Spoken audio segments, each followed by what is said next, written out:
I am going to discuss how to check the nature of decimal expansion. ठीक है, हम लोग कैसे डेसिमल एक्सपेंशन का नेचर को चेक करेंगे वो चीज़ हम लोग यहाँ पे सीखेंगे। ठीक है, तो नेचर ऑफ डेसिमल एक्सपेंशन के बारे में हम लोग समझेंगे। तो सबसे पहले हम लोग ये बता लेते हैं आपको कि सबसे पहले डेसिमल एक्सपेंशन होता है क्या होगा, और वो डिस्कस कर चुके हैं वो। ठीक है, सबसे पहले देख लें आप डेसिमल एक्सपेंशन को। ठीक है, और आज हम एक थ्योरम्स बताएंगे आपको। ठीक है, जिसमें हम लोग क्या करते हैं, टर्मिनेटिंग और नॉन टर्मिनेटिंग डेसिमल एक्सपेंशन को लोग चेक करेंगे। ठीक है, तो सबसे पहला एक थ्योरम्स। ठीक है, उस थ्योरम के हेल्प से हम लोग क्या करेंगे, टर्मिनेटिंग और नॉन टर्मिनेटिंग डेसिमल एक्सपेंशन को चेक करेंगे whether it will be in the terminating और non terminating. Okay, so suppose let x equals to p by q, let p by q be a rational number, be a rational number.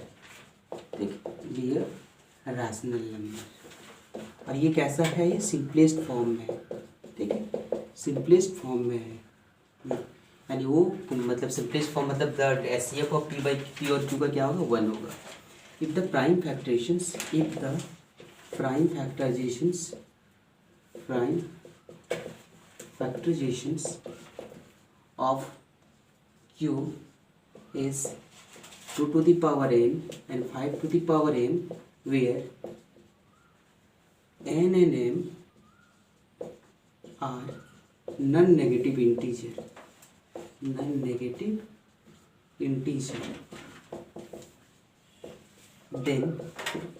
it will be in terminating decimal expression। उस case में क्या होगा, ये terminating decimal expansion, terminating decimal expansion उस case में। तो सबसे पहले तो ये समझेंगे कि ये इसका मतलब क्या है। हमको हमेशा क्यू से मतलब है। ठीक है, प्राइम वो हमेशा सिंपलेस्ट फॉर्म में होना चाहिए। जैसे हम एक एग्जांपल देते हैं। ठीक, एक एग्जांपल देते हैं, वो जो है जो मतलब वो जो टर्मिनेट करेगा, जैसे अगर हम लोग देते हैं कि 11/2 लेते हैं, तो 11/2 मतलब 5.5, ये टर्मिनेट हो गया। तो डेसिमल की कितने डिजिट के बाद टर्मिनेट हो गया, 1 डिजिट के बाद। तो लिख सकते हैं हम लोग टर्मिनेटिंग डेसिमल है ये। ठीक है, टर्मिनेटिंग है डेसिमल, और ये क्या है, टर्मिनेटिंग डेसिमल एक्सपेंशन है। और कि डेसिमल के बाद देखें 1 डिजिट के बाद टर्मिनेट होता है, तो हम लोग लिख सकते हैं it will B terminate after 1 decimal places, 1 decimal places, after 1 digit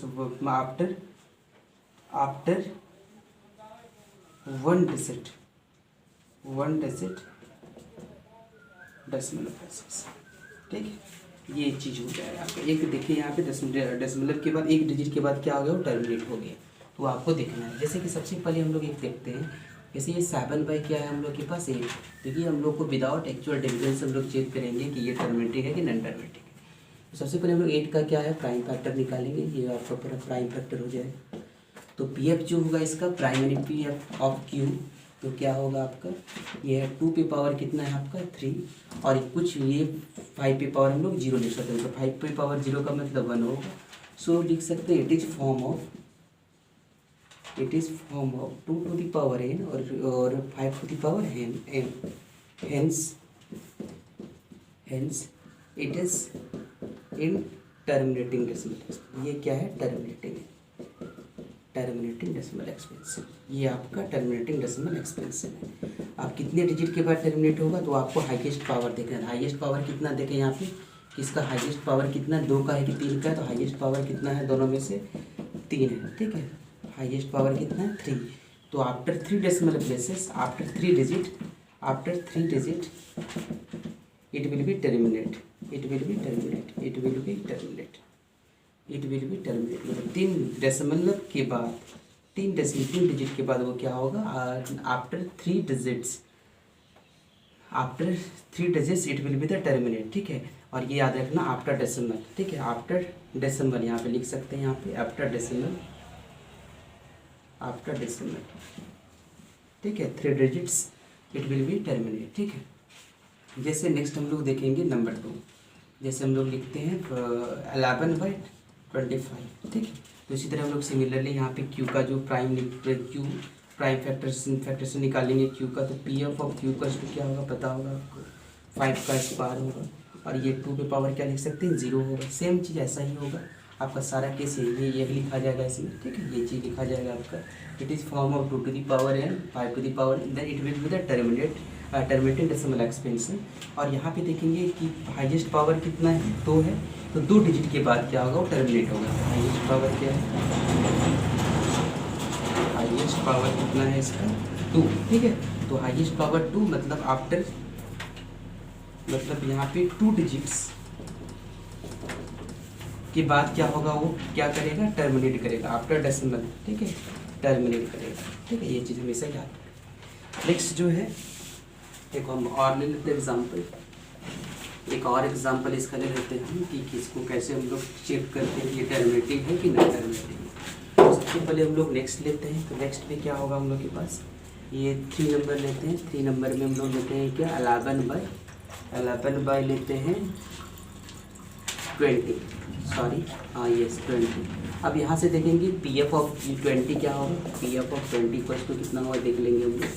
तो 20 के पास पी एफ अगर लिखेंगे तो ये 10 होगा, ये 5 होगा, तो ये क्या हो जाएगा बताइए 2 का स्क्वायर इंटू 5 की पावर n। तो ये भी सेम चीज़ आ जाएगा, ये भी यहाँ पे लिख देंगे it is form of 2 to the power n 5 to the power n। तो ये क्या होगा आपका एक टर्मिनेटिंग डेसिमल एक्सपेंशन होगा। और हाईएस्ट पावर कितना है बताइए, हाईएस्ट पावर 2 और 5 में देखेंगे तो क्या होगा 1 है, तो सॉरी ये 2 है, तो आफ्टर 2 डेसिमल प्लेसेस ये क्या होगा टर्मिनेट हो जाएगा, ठीक। तो ये है टर्मिनेटिंग डेसिमल एक्सपेंशन का चेक करने के लिए। नेक्स्ट अगर हम लोग 13 बाई क्या लेते हैं, अगर लेते हैं 60। अब यहाँ पे देखेंगे Q क्या है, Q इक्वल्स टू क्या है 60। तो ये आपका 60 का जो प्राइम फैक्टर निकालेंगे क्या होगा 2 से 30 होगा, 2 से क्या होगा 15 होगा, 3 से क्या होगा 5। तो पी एफ ऑफ ये क्या है 2 का स्क्वायर इंटू 5 की पावर 1 इंटू 3 की पावर 1। तो ये 2 और 5 तो है, लेकिन इसके अलावा 3 आ गया तो ये नॉन टर्मिनेटिंग हो जाएगा, क्योंकि ये आपका 2 की पावर n और 5 की पावर n के फॉर्म में नहीं है। तो लिख सकते हैं it is not form of 2 to the power n और 5 to the power n, hence it is non terminating। ये आपका क्या है नॉन टर्मिनेटिंग डेसिमल एक्सपेंशन है, नॉन टर्मिनेटिंग डेसिमल एक्सपेंशन, ठीक है। तो ये था आपका चेक करने के लिए कि इस थ्योरम के हेल्प से कैसे हम लोग चेक कर सकते हैं कि whether it will be the terminating और it will be the not terminating, ये हम लोग कैसे चेक कर सकते हैं, ये था इसका। नेक्स्ट हम लोग देखेंगे यहाँ पे कुछ पार्ट इसका कि हम लोग कैसे इसको सिंपलेस्ट फॉर्म में करेंगे, ठीक है। ये भी क्वेश्चन एग्जाम में आता है आपका कि सिंपलेस्ट फॉर्म में कैसे हम लोग इसको करेंगे, इसको 2 प्रोसेस है उसको बनाने का, तो हम आपको वो बताते हैं, ठीक है, कि सिंपलेस्ट फॉर्म में कैसे चेंज करते हैं रैकरिंग डेसिमल एक्सपेंशन को। तो जो भी सिंपलेस्ट फॉर्म, ठीक है, ये हम बताते हैं सिंपलेस्ट फॉर्म। ये किसका सिंपलेस्ट फॉर्म बता है रैकरिंग का, रैकरिंग का कैसे हम लोग डेसिमल सिंपलेस्ट फॉर्म में करेंगे उसको हम बताते हैं। जैसे आपको समझे ये लिखना है कि उसको ये फार्मूला याद रखना पड़ेगा आपको कि जो सिंपलेस्ट फॉर्म में होगा वो क्या होगा, मतलब जो भी डिजिट होगा डेसिमल के बाद उसको लिखेंगे। तो यहाँ पे लिख सकते हैं नंबर आफ्टर डेसिमल्स, ठीक है, आफ्टर डेसिमल जो भी नंबर होगा उसको लिखेंगे, माइनस नॉन रैकरिंग नंबर, जिसका रैकरिंग नहीं हो रहा है उसका हम लोग लिखेंगे non recurring number, divided by जितने का रैकरिंग हो रहा है, जितने की रैकरिंग हो रहा है उसके लिए जितने डिजिट का रैकरिंग हो रहा है उसके लिए उतना हम लोग 9 लिखेंगे, और जितना के लिए जितनी रैकरिंग होगा उतना 9 होगा, और जितना नॉन रैकरिंग होगा उतना हम लोग क्या कहेंगे नॉन रैकरिंग जितना होगा, नॉन रैकरिंग जितना होगा उतना क्या होगा 0 लिखेंगे। जैसे हम एक एग्जाम्पल देते हैं यहाँ पे सबसे पहले हम लोग 0 होना चाहिए, डेसिमल के पहले 0 होना चाहिए। जैसे कि हम लोग देखें एक एग्जांपल, जैसे 0 पॉइंट क्या ले लेते हैं 83, ठीक है, ये ले लेते हैं, ये 3 पर क्या रैकरिंग है। तो सबसे पहले इसकी जो p/q फॉर्म क्या होगा, डेसिमल के बाद कौन सा नंबर है 83, तो उसको लिखेंगे हम लोग माइनस क्या है नॉन रैकरिंग नंबर जिसके ऊपर रैकरिंग नहीं है, 3 पर रैकरिंग है मतलब 8 है, और कितने डिजिट का रैकरिंग है, 1 डिजिट का, तो 1 9 होगा, और कितने डिजिट का नहीं रैकरिंग है तो क्या 0 का, तो क्या 0 होगा। तो 83 में 80 को 8 को सब्सट्रैक्ट करते हो 75 बाई क्या होगा आपका 90, ये आपका इसका आंसर आ जाएगा। इस तरह करके सिंपलेस्ट फॉर्म में हम लोग चेंज करते हैं। नेक्स्ट हम लोग को जो है नेक्स्ट हम लोग इसको अगर देखेंगे तो नेक्स्ट अगर हम लोग देखें अगर ये सर इस तरह है 1.752 का रैकरिंग है, सिर्फ 2 पर रैकरिंग है, तो यहाँ पे कैसे करेंगे, पहले 1 को आगे कर लेते हैं। 1 प्लस क्या होगा 0.75 और 2 पर रख करेंगे, तो 1 को एज इट इज रहने देते हैं। फिर हम लोग फॉर्मूला अप्लाई करते हैं इसमें, क्योंकि यहाँ पे डेसिमल के पहले हम लोग 0 होना चाहिए। तो ये क्या है कि डेसिमल के बाद क्या डिजिट क्या है 752 माइनस है, उसके बाद क्या है किसका नॉन रैकरिंग नंबर क्या है, तो क्या है 7.5, और रैकरिंग कितने डिजिट का है, 1 डिजिट का 9 होगा। कितने डिजिट का नॉन रैकरिंग है, तो 2 डिजिट का 2 डिजिट हो जाएगा।